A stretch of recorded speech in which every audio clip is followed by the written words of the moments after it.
Hello everyone, నేను మీ కృష్ణాని. Welcome back to Krishna's kitchen.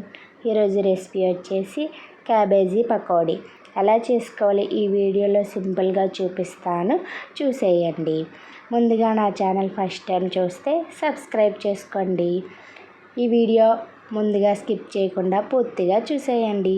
ఇప్పుడు ఒక గిన్నె తీసుకోవాలి. ఇందులోకి చిన్న ముక్కలుగా కట్ చేసిన క్యాబేజీని వేసుకోవాలి. ఇందులోకి ఒక ఉల్లిపాయ కూడా వేసుకోవాలి. ఇందులోకి 2-3 పచ్చిమిర్చి చీల్చుకొని వేసుకోవాలి. కరివేపాకు, అల్లం వెల్లుల్లి పేస్ట్ వేసుకొని బాగా స్మాష్ చేసుకుంటూ కలుపుకుంటూ ఉండాలి.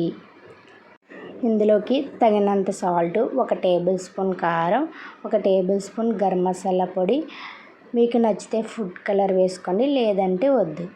ఇది మొత్తం బాగా మిక్స్ చేసుకొని పక్కన పెట్టుకోవాలి.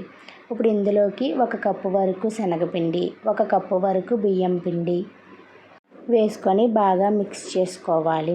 ఇందులోకి కొంచెం వాటర్ వేసుకుంటూ ముద్దలాగా మిక్స్ చేసుకోవాలి.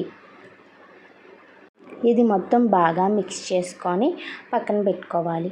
ఇప్పుడు మరో బాండీ పెట్టుకొని ఆయిల్ వేసుకొని బాగా హీట్ అవ్వనివ్వాలి. ఆయిల్ బాగా హీట్ అయ్యాక ఇందులోకి ముందుగా కలిపి పెట్టుకున్న క్యాబేజీని చిన్నగా వేసుకోవాలి. ఇది బాగా ఫ్రై చేసుకోవాలి. ఇలా ఎర్రగా ఫ్రై అయ్యాక తీసేసుకోవాలి. మిగిలిన మిశ్రమాన్ని మొత్తాన్ని కూడా ఇలా చిన్నగా వేసుకొని ఫ్రై చేసుకుంటూ ఉండాలి. అంతేనండి, క్యాబేజీ పకోడీ రెడీ. చాలా టేస్టీగా, చాలా బాగుంటుంది. ఒకసారి మీరు కూడా ట్రై చేయండి. Cabbage pakodi ready. Thank you for watching. Bye. Please do subscribe.